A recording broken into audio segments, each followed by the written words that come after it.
Welcome to LP Vision, everyone. LP Vision is the LearningPlanet Alliance's series dedicated to building a bridge between the worlds of education, business, and society, and seeking out those that are creating positive new ways for us to live, learn, and work. My name is Reem Najjar, the host of LP Vision, and in this episode focused on building a learning planet for learning, we will be speaking to some extraordinary people we refer to as architects for tomorrow, who are creating the future of education and shaping the way we learn. We seek them out and bring them to you because at the Learning Planet, we believe that education must go beyond the traditional classroom and curriculum to enable us to learn to take better care of ourselves, each other, and our planet. Thanks, Reem. Hi there, my name is Kristen Davis, and alongside Reem, I'll be interviewing our architects for tomorrow, and we'll be asking them how they and we can build a learning planet for learning. Throughout this episode, we'll be paying special attention to three areas we believe are critical building blocks for a learning planet: intergenerational societies, lifelong learning, and transformative action. Each of our architects not only brings their knowledge and their experience of taking an idea from vision to reality, but also their future vision of learning and why we should include these building blocks throughout our projects and our initiatives. In this episode, you'll be hearing from some global education game changers representing governments and international institutions. But at the Learning Planet, we strongly believe that the youth play a critical role in designing and building the future of education. So you'll also be meeting some young actors already impacting how we think and learn. 100%, Reem. Let's start by hearing from someone who started shaping the future of learning when she was just 21 years old, and over the course of her life has built a network of 61 decentralized local organizations that today spans the globe and 6 continents. Wendy Kopp, the CEO and founder of Teach for All, she's in Nigeria right now, and so she can't join us live. But I got to sit down with Wendy just a few days ago and ask her about building a learning planet for learning. Let's hear from our architect for learning, Wendy Kopp. Founder of Teach for All, welcome to LP Vision. Can you tell us, please, what is Teach for All?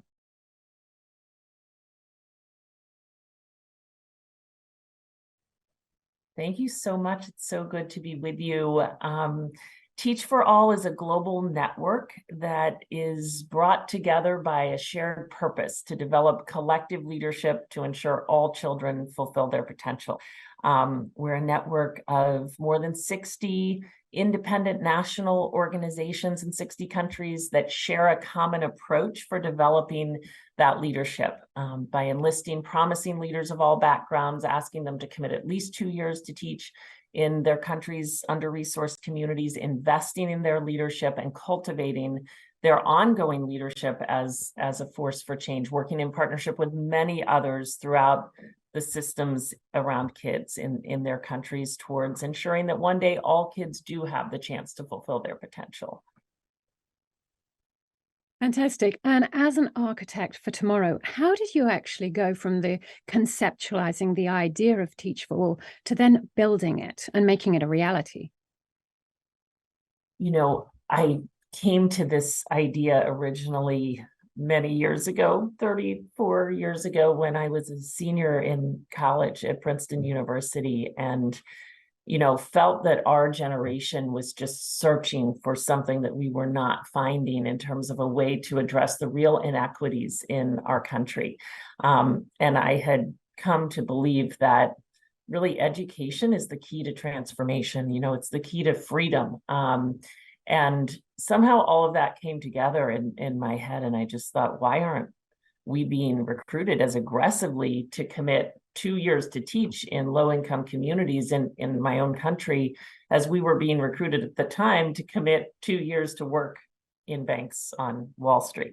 And so that was the original idea. And, it was just one of those things that was very quickly far beyond me. I needed to write an undergraduate thesis, and that was the perfect opportunity to really explore this idea. And that turned into a plan for the creation of this. And again, the timing was perfect. And many things came together to enable us to launch really within a year of my graduation. And that was just the beginning of a tremendous learning curve.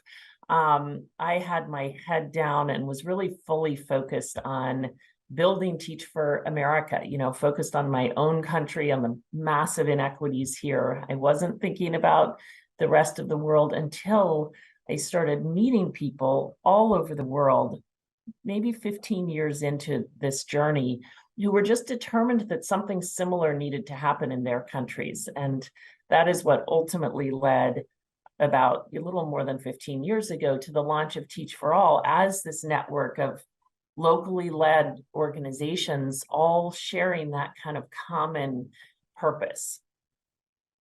So you went from this idea, really a sort of a flash idea, through to inspiration, the building locally, as you said, or rather nationally in the US, and now internationally. Now it's actually a decentralized network, if I've understood correctly. It's not managed in one place, it's all decentralized. What impact are you seeing through what you've built and what you've achieved through Teach for America and now Teach for All?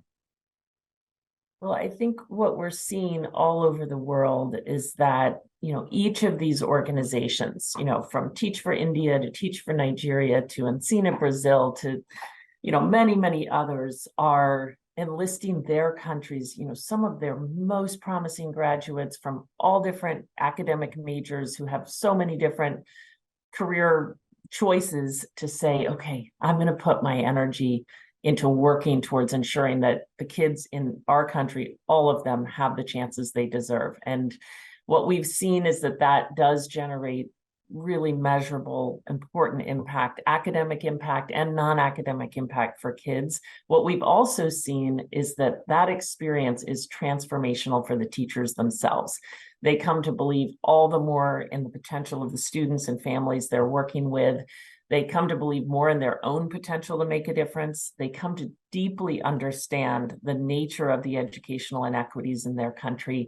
And in essence, they become, more of the leaders we need. And they end up devoting their lives to this. More than 75% of the folks who come in unsuspectingly committing just 2 years never leave the work. And they're working at every level of education systems, policy. They're working inside the system and also outside the system as social innovators and advocates pushing for change. And what we've seen is that, honestly, with enough leadership, anything can happen, right? And that's what we've seen it takes to change systems. I think there's an idea in the world that, policy change is system change, or that you can do things, with one leader at the top of a government. And we've just seen that in education, that's not true. To change not only policy, but the culture and practice of a system takes many people throughout a system, really around the whole ecosystem around kids, exercising agency and leadership towards shared purpose and collaborating and learning together. And so in communities all over the world, we're seeing that collective leadership emerging. Wendy, you've told us how everything that you've created, the impact and the transformation, the change that this has brought about for the students, for the teachers, for everyone involved in your organization. I want to ask you about what it's changed for you, the impact for you. What have you learned through this journey? And as an architect for tomorrow, what keeps you motivated? And what advice would you give to others out there that are looking to build systemic change as you've done and to create a learning planet? I guess most fundamentally, what I've learned, as a social entrepreneur, and I know there are many in this community, and growing up in America, which is, maybe an individualistic culture in a way, I started out thinking, with a really individual kind of paradigm of leadership. If it was going to happen, I needed to do it. Initially I was like building the mailboxes, everything was about like, what am I going to wake up today and figure out how to do to move this forward? I think what I've learned over time is I've just gained such a deep appreciation for the importance of what we call collective leadership. Ultimately, to really get where we're trying to go, it will take many people and a very diverse group of people, people who, especially people who have experienced the inequities we're working to address, working in partnership with allies who have a lot more privilege, people working really throughout the whole ecosystem around kids, who are collaborating and learning together and who have shared purpose. That is, really the fundamental lesson of this work for me is that no one thing will solve this problem. It will take many changes, which means it will take many diverse people working together over time. And what we've seen is that kind of collective leadership doesn't magically materialize, but that it is possible to intentionally develop it. And so that's really what drives me every day. This is not a quick fix. It is a long game. But what I've seen is that over time, if we keep putting one foot in front of the other in pursuit of that mission, essentially, developing collective leadership to ensure all kids fulfill their potential, ultimately, we can create a lot of progress. And talking about that, the creation and the progress, what is it that the collective leadership yourself and your colleagues at Teach for All are now building? I know that the work never stops. So what are you building next? A few years ago, we really stepped back as a global community and asked ourselves, what's the big idea? By 25 years from now, what are we all working to accomplish together? And we started by looking at where the world would be in 25 years, and it's very overwhelming. And gosh, we look at today's world and all the threats to, peace and sustainability and justice. And I think all the more so, we just came to realize we need to redefine education altogether. Like, we really need to work for the day when all kids have the kind of education that enables them to lead a better future, to shape a better future. And that means not working towards narrow academic outcomes, which many of our education systems were initially created to do, but rather to work towards developing students' agency, their awareness, their sense of connectedness to people and the planet, their sense of well-being, and their problem solving and critical thinking skills. So that's what we're working towards today, collectively, to build the leadership necessary to transform the systems around kids so that they can shape a better future for themselves and for all of us. Wendy, it's absolutely fantastic to have you with us here on LP Vision. Thank you very much for taking the time. It's been fascinating hearing about your journey as an architect for tomorrow and also what you're building for the future. We wish you and all of your colleagues all the best. Thank you so much. Thank you so much. Thank you so much, Wendy, for taking the time to let us know about your life's work, and safe travels as you continue your work in Africa.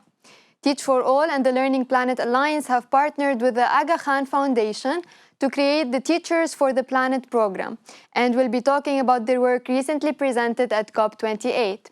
You can find out more about Teachers for the Planet during the session at 2 p.m. Central European Time on the 26th of January, and on the Learning Planet's platform. The URL is at the bottom of the screen.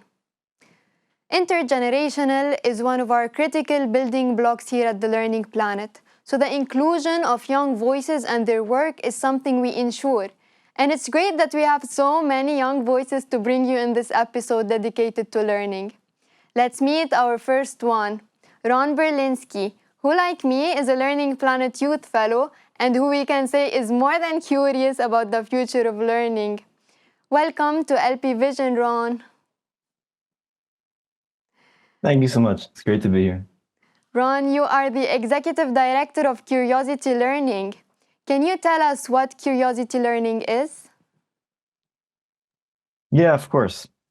So Curiosity Learning is a project that I started when I was in high school 3 years ago when I was 17.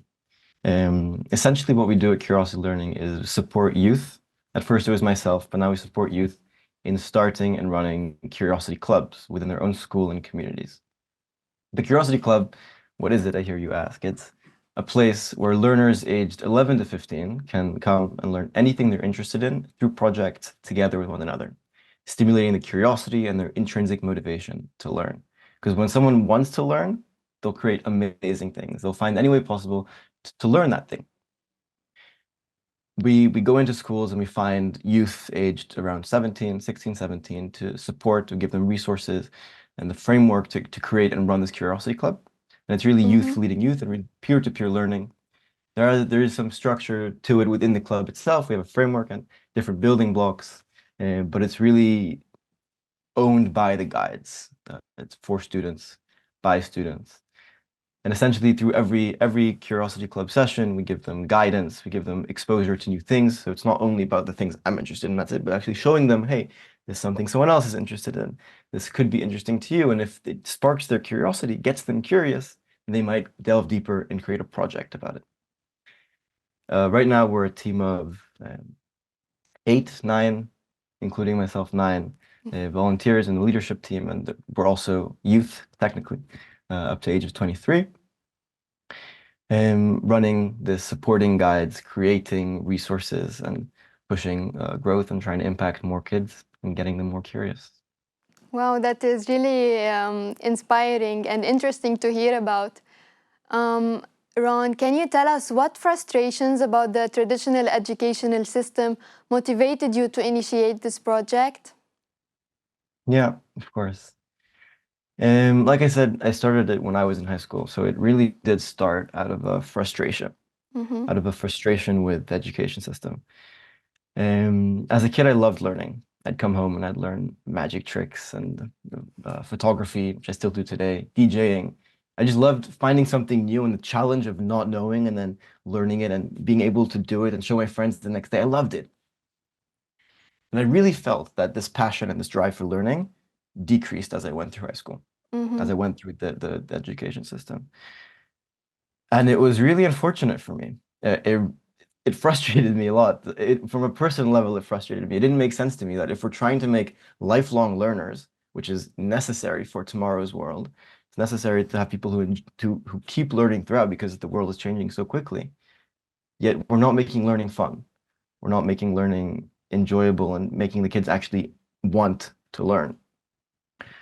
So that's the first thing that frustrated me, this lack of focus, this focus that isn't on the learning and more about how can you make better teaching, but not about how to make better learning.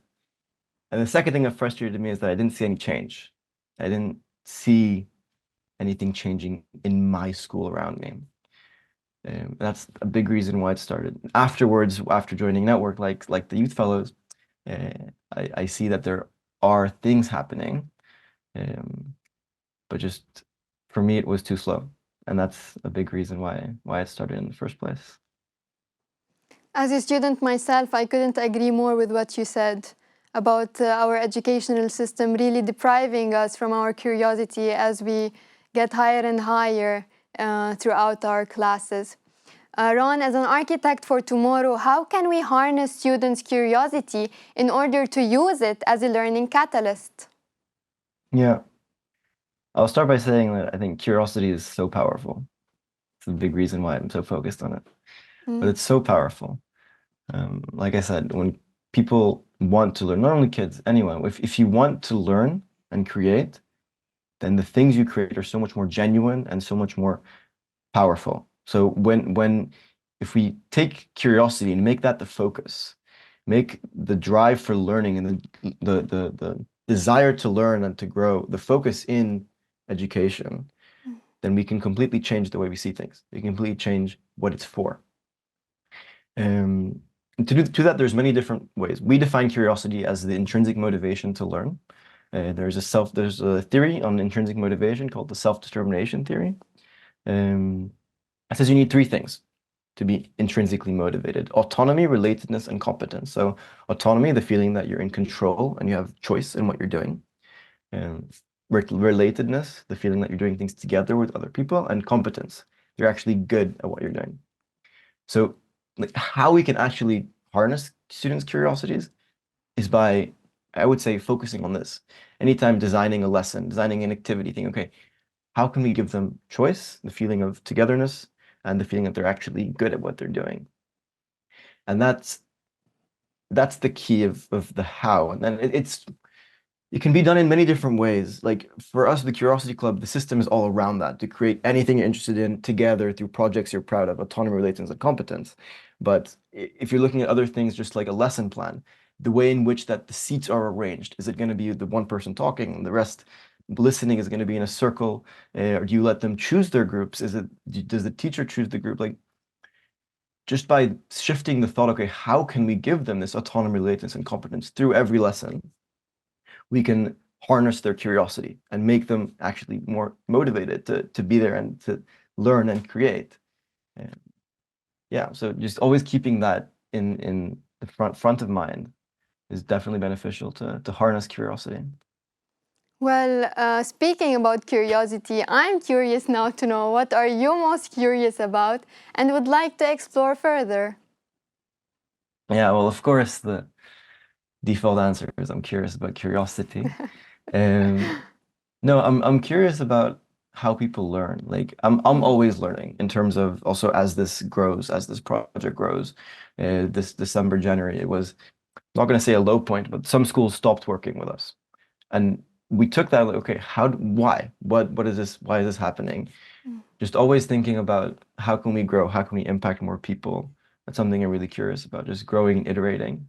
I'll note also something that personally I'm also now really interested in is app development. I'm really curious about. I'm now looking into databases and UI and stuff. Because there might be an app coming up for Curiosity Club soon. Little teaser. So that's in the works. And yeah, and how people learn and how people stay curious throughout their life. Wonderful, Ron. I'm sure our viewers would like to know how they can find you and your initiative. So can you share a little bit more about how they can find you? Yeah, of course. So you can look up, if you look up Curiosity Learning on Google, we should pop up there, ideally. We have a website. There's also an Instagram page that's now being more active recently with the growth of the team. Yeah, Curiosity Learning, also on LinkedIn. We're all on all the social platforms. If you look up Curiosity Learning, you'll see it. We'd love to see you there. And if anyone's interested, specifically with youth, in starting a Curiosity Club, we have the resources and the support system to support with that. Or if you know someone who shares this frustration and wants to see this change in their school or in the system, we really tried to focus on, okay, making it more local, not local, but like more that the student changes in their school. It's not something I'm trying to change the world, but really for them to see the difference. And if we do it one school at a time, eventually everyone will feel the difference.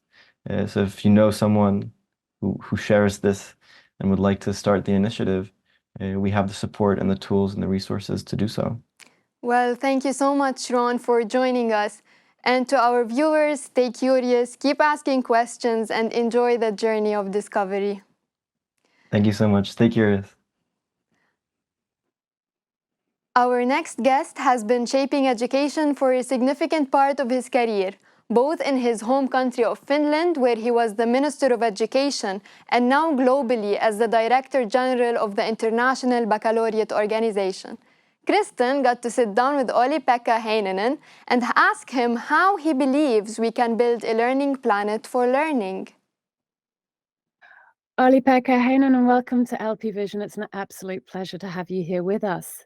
Education development has been at the very heart of your career. You've been the Director General for Finland's National Agency for Education and are now the Director General of the International Baccalaureate Organization. Based on your experience, why has learning and education not evolved at the same rate as other aspects of our society or the way we work? I don't think we can blame the lack of well-written educational strategies for that. There are plenty of them. The challenge is that we are in short of the capabilities to implement those strategies in the reality of everyday work in classrooms and schools. We have not taken it seriously enough that education systems are truly open living systems. And that requires us to make sure that the interaction between the different actors in that system are as smooth as possible on different layers of the system. And that requires that there is somebody in the system who takes the role of a system convener, who feeds the trust in the system, brings the different actors together, creates a process for collaboration and understanding the roles of each one in the system, and also finding a shared final aim that everybody is committed to. I think that would enable us to do a much better work in making sure that education keeps up with the changes in our society. Thank you, Olli-Pekka. Now, since 2018, you've been working with and researching countries that are known for their very high standards of education, countries like Finland, Canada, Estonia, Hong Kong, and Singapore. Through this work, you've established that the purpose of education should be to support and enable human flourishing, enabling us to take better care of ourselves, each other, and our planet. Having done this research, how are you now implementing these learnings, and how are you going about building and delivering education for human flourishing? With those countries and the OECD, we saw that we don't want to stop there, but we want to have a look and try to understand that what would it mean in practice if the final aim of education would be human flourishing.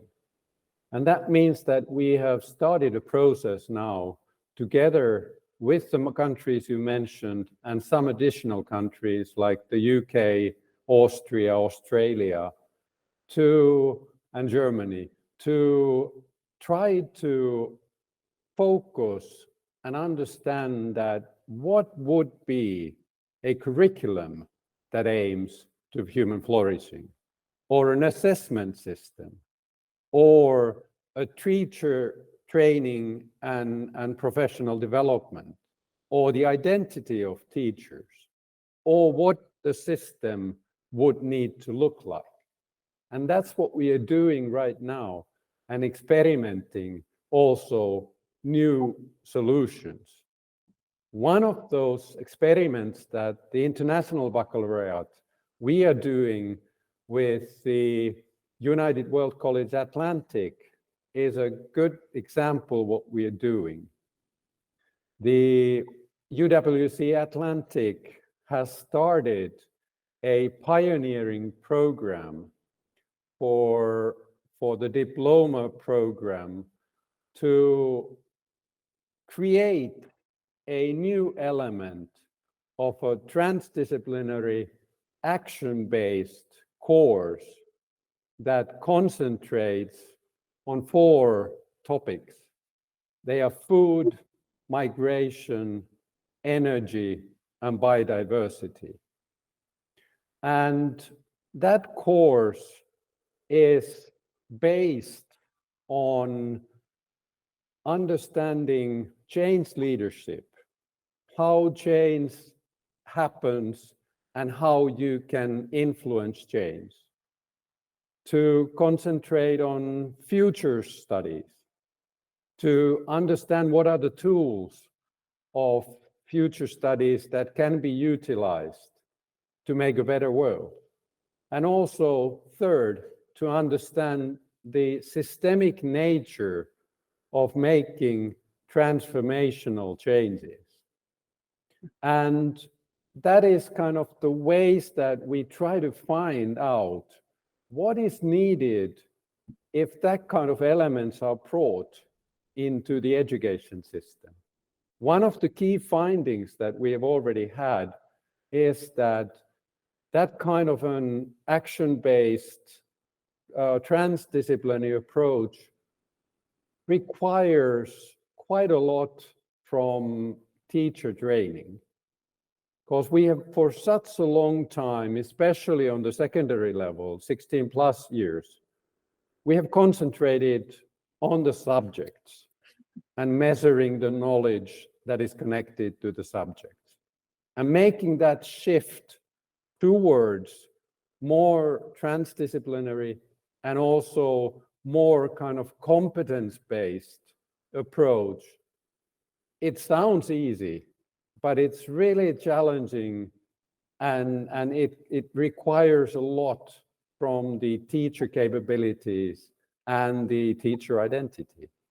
And for that reason, we are looking for exactly that kind of things to understand that how can we make the change happen to better meet the needs of future generations.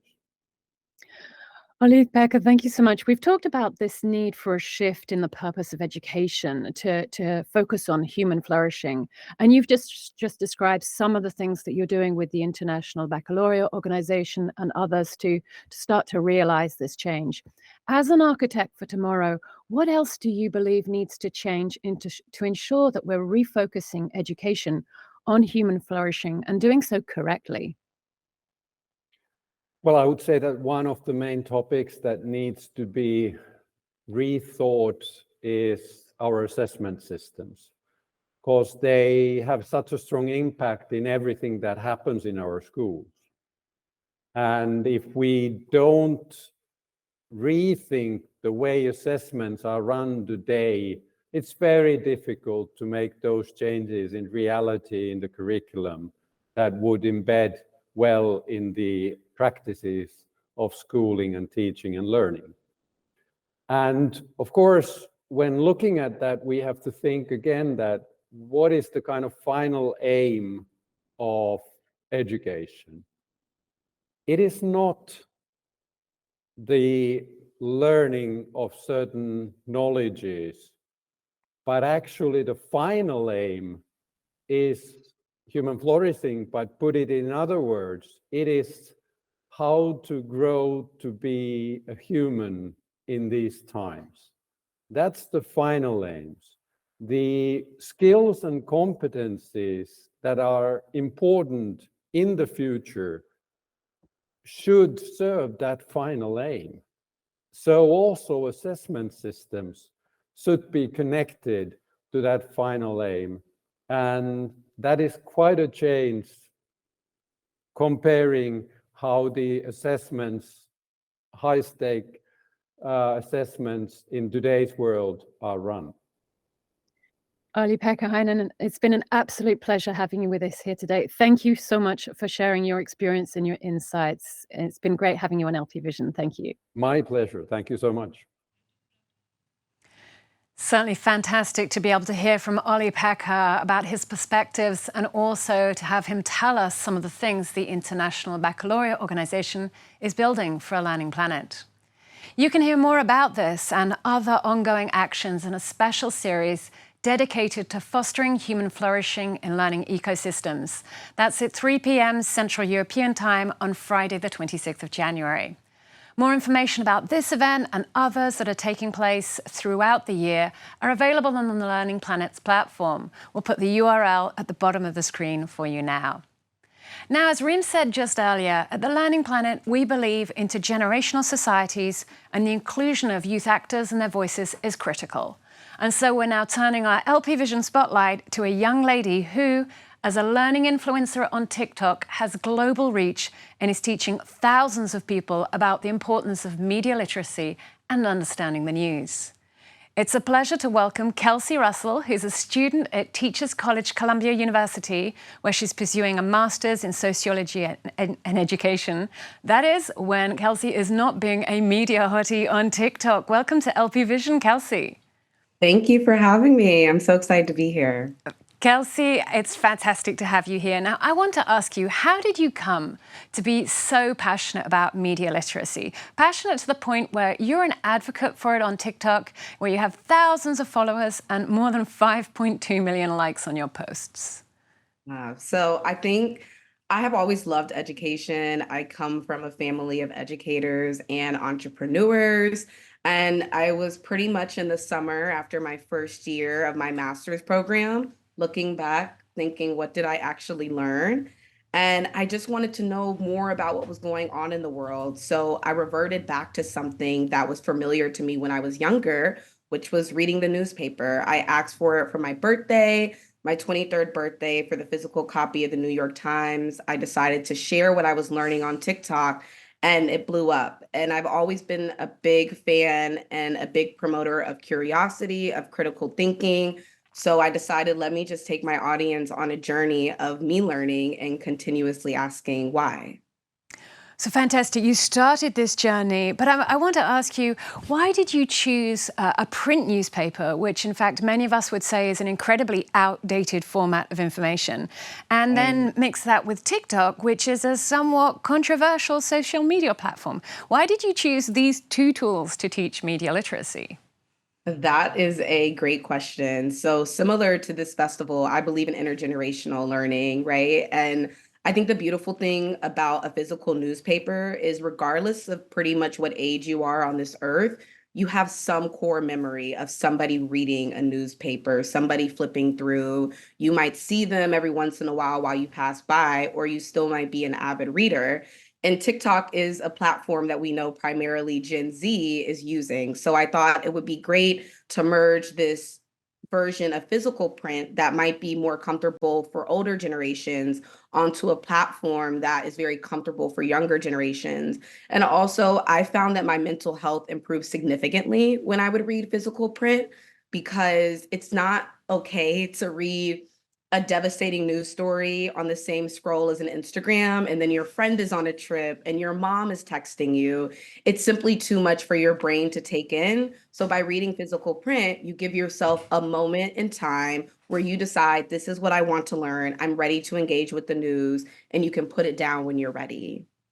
Certainly, and I think there's something also when we see these images, an image in print is sometimes easier for us to bring in than a very maybe traumatic or difficult image that we may see scrolling, as you say, just between other friends' videos. One of the things I think that's quite interesting about this is that, sort of TikTok can also be maybe demonized, but it can actually be quite a powerful tool, just as you said, especially when it comes to intergenerational. Absolutely, absolutely, right? I mean, social media is a problem. It's not good for us to be on the internet. I think we all know that it is a little more detrimental to our mental health. However, I'm a youth advocate, and I believe that a lot of the answers of what we want the future of education to look like, the future of our world, lies in the hands of young people, and a lot of them are on TikTok. So yes, it is a problem, but it's also a beautiful hub for solutions. You have young people that are getting on that app, yes, to do a little dancing, yes, to make a little vlog, but are also having really robust conversations about what is going on in the world. And a lot of them are telling another generation, this is what we want to see in education. This is what we want the future to be. And I think many people who might fear TikTok are missing out on an amazing opportunity to interact with young people and meet their desires. Certainly, it is a place where we can see, hear, listen and learn about what youth need, want today. Talking about today, 2024 is one of the biggest election years. We have up to 46% of the planet's population is going to have the opportunity to vote in the next couple of months. And media literacy has a critical role to play in healthy democracy and empowering citizens and in civic actions. Are you hopeful for the future of these skills, for media literacy skills in schools and in society? I am so hopeful. I actually have a classmate who is a teacher, and she gave me this beautiful quote that our job is to overestimate youth. So I think that if I ever got on a platform and said that I was negative about what the future would look like for education, it wouldn't even sit right in my soul. I actually have a huge hope for the future of media literacy. I think maybe a fallacy that we fall into is expecting teachers to be the ones to teach absolutely everything in the world, when a teacher is a human being who is occupying a role and a job. It's up to outside organizations, it's up to families, it's up to friends to bring the discourse that students are having in school to life. Many things like this festival, many civic organizations. So I think that the future of media literacy is very strong, but it has to rest just not in the hands of teachers, but everybody who has a passion for education. So I have to say, I'm very hopeful for the youth in the future. Indeed, it is all about the ecosystem, as you say, not just the teachers, but the families and also the media themselves. And in fact, a quick mention to a couple of the amazing projects that are out there for media literacy around the world. We have the Street Project in the UK, the Global Youth and News Media Prize, and there are many other groups and initiatives, pop-up newsrooms, great things happening around the globe. Now, you have already built up a huge global impact through the TikTok channel that you've built. Kelsey, what is it that you're working on now, and what are you building to take your media literacy message to the next level? Sure. So as I said at the beginning, I do come from a family of entrepreneurs. So of course my parents like, are you going to build a business from this? I'm like, of course. So I do hope one day to own my own media conglomerate that follows my passion of education should be entertaining and entertainment should be educational. I also do have a podcast that's in the works and on pause. I'm a believer if something doesn't feel right, you need to workshop it. So I'm hoping that that will come out or somehow come out in more of a live format.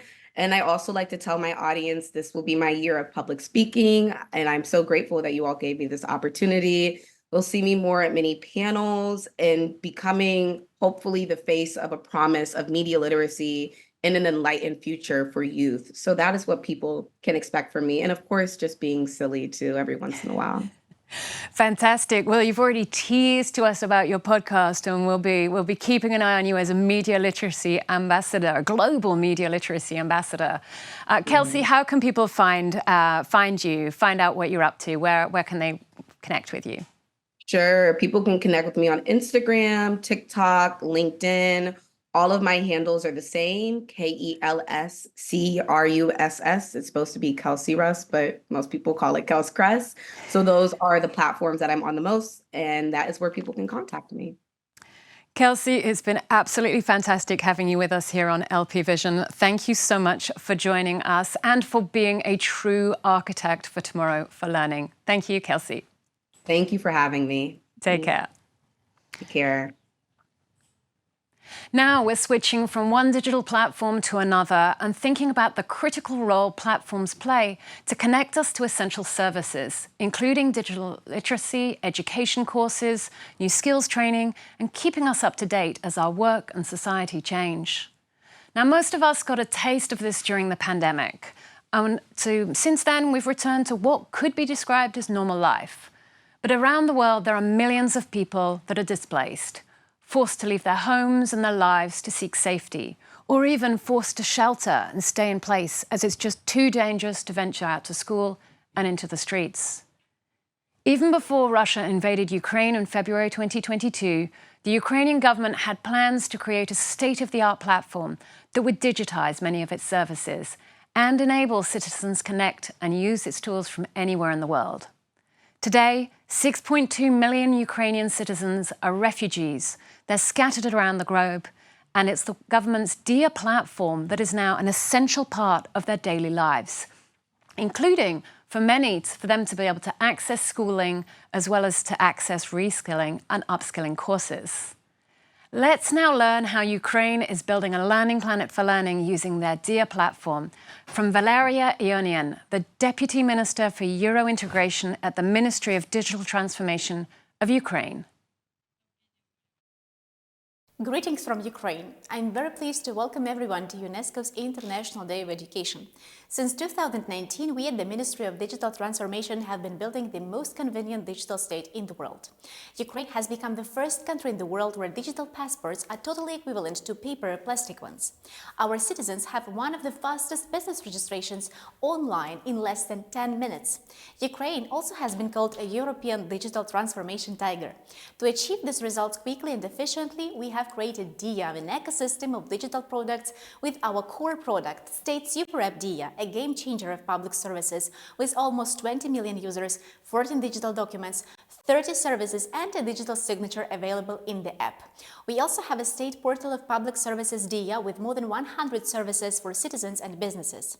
On the 24th of February 2022, with the full-scale Russian invasion, the lives of Ukrainians changed, but the digital state has resisted and continues to develop. With DIA app, we have been able to react fast and launch new services in just 3 days up to a few weeks. IDP status, social and financial assistance through DIA, e-recovery, which is an online compensation for destroyed or damaged property because of the full-scale Russian invasion to Ukraine, chatbot e-enemy to inform Ukrainian armed forces about Russian troops or equipment, war bonds, and many other services. DIA became an ecosystem that services people, making their lives comfortable in a few clicks. One of the projects of the ecosystem is DIA Business, national project for SMEs that has an online one-stop shop portal with free consultations, a marketplace of financial products, access to international trade exhibitions, analytics of global markets, search for business partners, and many, many other products. You name anything you need to start or grow your business in Ukraine, and you will find it on the platform. And also a network of offline DIA business hubs, support centers for entrepreneurs, which are located in 11 cities in Ukraine and one in Warsaw. 2 weeks before the full-scale Russian invasion to Ukraine, we also have launched DIA City, which is the best tax regime for IT in Europe. For now, more than 700 Ukrainian and international companies have become residents of DIA City. In 2023, we also launched DIA Engine, which is a low-code open-source solution for the development of digital public services. Today, 20 ministries and state agencies in Ukraine have adopted DIA Engine. And of course, DIA Education, national edutainment platform for reskilling and digital literacy, which was relaunched in May last year. For now, DIA Education reaches 2 million users with a 75% success rate. We implemented reskilling and upskilling philosophy in an edutainment format with micro-learning modules and stop lessons. Today, every Ukrainian can improve not only the level of digital literacy, but also obtain relevant knowledge and skills free of charge through more than 170 educational series, 50 interactive simulators, guides, webinars, and podcasts. DIA Education has a unique user flow of learning that allows users from scholars to people of elegant age to learn specific skills by receiving recommended episodes of different series to create their personal learning trajectory. It also implemented a career guidance test and a job search section with a catalog of vacancies from Ukrainian top job search platforms where people can match their skills with the job opportunity they fit. This step was crucial to the ministry's team because it can partially solve the problem of internally displaced people unemployment due to the full-scale Russian invasion and empower Ukrainians with new skills. We also have implemented digicrams on the platform, which are national tests to check the level of digital literacy for citizens, teachers, civil servants, medical workers, and others. And we also have adapted the European framework for digital competence Digicom 2.1 and Digicom 2.2. It is very important to say that all the content is also available in Ukrainian and in English. The essential part of the education is also a network of over 5,000 digital hubs. However, it is also about the constant experiments with new methodologies and approaches when it comes to transforming the education. We aim to engage citizens in the educational process as much as possible because obtaining new digital skills, reskilling for another profession, or upgrading existing knowledge is an ongoing process in a turbulent world. Thus, last year, we also have launched a range of other educational projects. One of them is the updated Computer Science for Scholars, which is now called IT Studios. Starting in autumn 2023, more than 1,400 Ukrainian schools have already used IT Studios educational materials. More than 300 lessons and 500 interactive exercises have been created to encourage students to practice and develop their skills. Also in November, we have presented Future Perfect, a national language program to promote the English language in Ukraine, making it easy and accessible to every Ukrainian. Children, public sector, teachers, and others. Ukrainians should speak the same language with the world.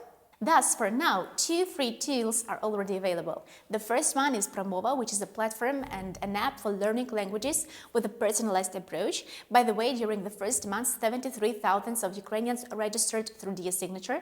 Another one is Empower, which is the initiative from Cambridge, which is available to all Ukrainian universities. And we have already received more than 300 applications from universities. And of course, CDTO Campus, GovTech education for aspiring digital leaders. CDTO Campus will train leaders of the new generation who will become the driving force of digital transformation locally, regionally, and nationally. This is the digital education that helps leaders think creatively and effectively. The program includes different long-term and short-term programs in partnership with leading international companies. CDTO Campus also becomes the first university in a smartphone in Ukraine. I can talk a lot about the ministry's projects on education and digital literacy, but the key is that Ukraine is not just a country at war. Ukraine is a country with great digital and innovative potential. Every 2 years, we at the ministry have initiated the research on digital skills among Ukrainians. This year, results show that almost 60% of people in Ukraine already have basic and above digital skills. Their share has increased by 12.6% in the last 4 years. In 2019, for example, the number of such people was only 47%. It means that even during wartime, Ukraine is developing and Ukrainians are improving themselves constantly. And we won't stop. Human capital development is one of the priorities of our work at the Ministry of Digital Transformation. Thus, this year, we will officially present Mriya, which is translated from Ukrainian as a dream, the new innovative educational GovTech app with help for self-realization, which will provide convenient access to knowledge and enable individual educational trajectories. A successful Ukraine will have two main technological products, Dia and Mriya. Ukraine is already bringing and will continue to bring much more value to the world. We are open to partnership and ready to share our experience and products. I wish you all a very fruitful day and productive conference. Thank you for the invitation. Thank you for standing with Ukraine. Slava Ukraini! What is the future of Ukraine like? Is it a hope for happy tomorrow, for breakthroughs and battle-throughs? This is not a hope, this is a will. The will to do more than we thought we could. The will to create technologies that make enemies shout, "My Lord." The will to improve lives, provide jobs. To be the rare for those who fight against all odds. A partner to developers, scientists, entrepreneurs. To those who choose their own reward. Ours is to be the state of free people. So instead of hoping, we act. Because we cannot afford to lose. Win-win. Ukrainian Global Innovation Vision. Winning the peace.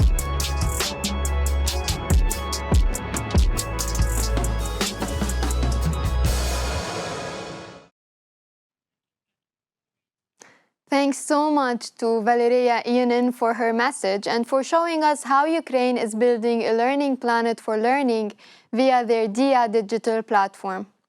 From Ukraine, we're now heading to the west coast of America to talk to Charlie Haywood, a Learning Planet Youth Fellow and founder and CEO of Dreamcatchers Education. Seeing a path between your dream job and the different courses and options available at universities can be overwhelming and leave many anxious about what to choose. This is why Charlie created Dreamcatchers Education, a YouTube channel to help students and young people identify their dreams and then inspire and enable them to apply and get into top universities. Welcome to LP Vision, Charlie. Thank you, Reem. We're so happy to have you here. Charlie, by establishing Dreamcatchers Education, you are able to offer free online education to students across various disciplines. How did you transform your idea into reality, and what does it look like today? All right, so I can start with explaining a little bit behind my idea for Dreamcatchers and why I was so inspired to do it. And it really came from my own experiences, where I found two main things. The first is that there is a huge need for educational resources in many communities, be it my own community and the broader international community. And second is that students are often unsure of what they're truly interested in or what major industry or career they really want to get into. And I think naturally, as you're applying to college at 18 years old, it's impossible to know what you truly want to do. So that's why I really was inspired and wanted to start Dreamcatchers. And in terms of the strategies that I personally employed to make Dreamcatchers a reality is that I first started out by leveraging personal connections to interview successful individuals, and that's where I made my YouTube videos. So I thought that it was a perfect opportunity to leverage the personal connections that I had to see what each individual industry is really like. So I interviewed people in the STEM and engineering field to the medical field. And it's great to talk to them and see what it was that they're doing, as well as what advice they had for students who are really interested in getting into that field. And moving to the US, I found a lot of opportunities to expand Dreamcatchers. I took up fundraising opportunities as well as school courses that I taught with Dreamcatchers, and I invited others to teach them as well. And today we've reached the audience of over 6,000 students, and we have a international outreach with Dreamcatchers Education. So that's kind of where we're at today. It's truly inspiring to hear how you leveraged your resources and your connections to bring Dreamcatchers to life. But I'm sure you faced obstacles on your journey. Can you tell us what was your greatest one and how did you overcome it? Absolutely. So kind of with what I explained just now, one of the ways that we've grown is through fundraising. And I would have to say that one of my greatest obstacles has been one of my fundraising opportunities.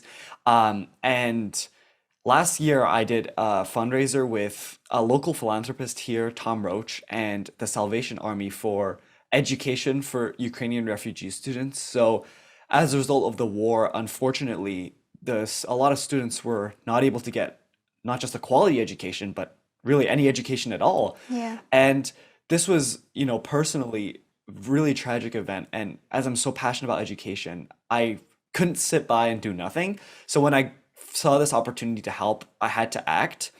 And now we did this. The fundraiser itself was a success. We were able to raise over 19,000 and help over 250 students get back into school.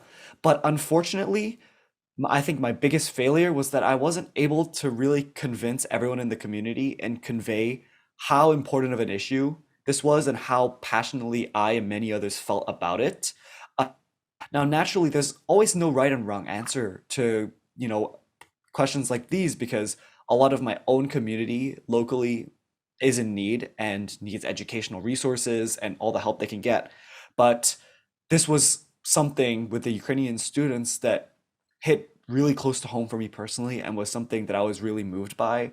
And I don't think I was able to convey that as much as I had wanted. So I would definitely say that I wanted to really show that community is more than just who our local community was, or it extends past our city, our state, or even our country. We have a huge community all across the world, and I think we should help in any way we can. So that's kind of where my biggest goal I faced was. What a wonderful thing to hear regarding your perspective. As an architect for tomorrow, what are you planning on building next? Okay, so for my next steps, I would say I kind of have two areas. First, in education is with LearningPlanet and Planetism University. I'm so happy to be working with LP and with everyone in Planetism University. It's been a great experience for me personally. I think I've learned a lot, especially at the General Assembly, the UN General Assembly in September, as well as connecting with so many youth fellows around the world. And that's what I'm working on in the education side of things. I see it as the next step for Dreamcatchers, and taking what I've learned and what I've done for Dreamcatchers and taking it to the next level with Planetism University. So that's one of my passions. And my second passion is for sustainable aviation. And in terms of what I'm planning on building next is I'm going to go to Stanford's class of 2028 for both aerospace engineering and computer science. And really my interest is in tackling what I think is another one of the greatest challenges we're facing today besides education, which is climate change. And a little bit behind why I'm so passionate about it is that when I went to Alaska and I went to hike the glaciers, I saw firsthand how far back it had receded. And, we always hear climate change, global warming, this is such a big deal, which it really is, but it never had hit me as hard as when I went and saw it myself firsthand. And at the same time, I also discovered that, I'm a pilot, right? And aviation is the leading contributor towards personal emissions. And that was groundbreaking because two of my biggest passions, were directly opposed to each other. So that was a big moment for me and really inspired me to pursue the intersection between sustainability and aviation. So that's my next step on what I want to get into. Well, good luck on your future endeavors. The name Thank you. Dreamcatchers Education is intriguing. How does this name embody the vision and mission of your educational initiative? Okay, so when I founded Dreamcatchers Education in 2019, one of my original goals really was to help students find what their dreams are and empower them to really catch their dreams. So that's why my organization is called Dreamcatchers. And really, as a result of this desire, that's why I've set up Dreamcatchers and have been working towards inspiring students, because kind of like I mentioned at the start, I think it's really hard and really difficult for students to know what it is that they want to do in the future at a young age and be so certain in their paths. And that's why I wanted to provide resources to kind of inspire them for what they're interested in. And I try to do that through my interview videos with industry professionals for students to get a sense of what industries are really like and what it is they'd be actually doing as a doctor, as an engineer, etc. But also as a secondary sort of benefit of Dreamcatchers, what I wanted was for students to start out by learning and figuring out what their passions were, and then actually being able to and catch them and really achieve and actualize their dreams. So that's why after moving to the US and taking up different opportunities that were available to me here to help the community, I really wanted to empower students to actually find their dreams and make them into a reality. Why the name Dreamcatchers? Thank you so much for joining us, Charlie. And good luck in everything that you're going to do in the future. I believe that a person with your mentality will go a long, long way. Thank you so much. Thank you, Reem. We hope that LP Vision is helping you see that anyone can be an architect for tomorrow, from governments to individuals, and that technology can be an awesome tool to teach millions around the world, but that you don't need millions of euros or dollars to make a difference or build a learning planet for learning. A good idea and the desire to do good are enough to get started. Exactly, Rim. Something else that can be helpful in taking an idea from concept to reality is a strong community and good support. And this is where the LearningPlanet Alliance's global network of more than 400 organizations and thousands of individuals comes in, uniting, sharing, and collaborating to deliver truly transformative actions, as we've seen from some of our guests and we've been hearing over the past hour. If you want to join the LearningPlanet Alliance and meet other architects for tomorrow, visit our platform dedicated to transforming education. The URL is now showing on the screen. You'll find information on action groups and events taking place all year round. And if you're a young game changer, make sure you apply to become a LearningPlanet Youth Fellow and meet people like you and me and all the youth that we heard today that are making a difference to the world around them. So, to wrap up this LP Vision episode, we want to thank Wendy Kopp, Ron Berlinski, Olli-Pekka Heinonen, Kelsey Russell, Valeriya Ionan, and Charlie Haywood, and all of the architects for tomorrow everywhere that are building a learning planet for learning.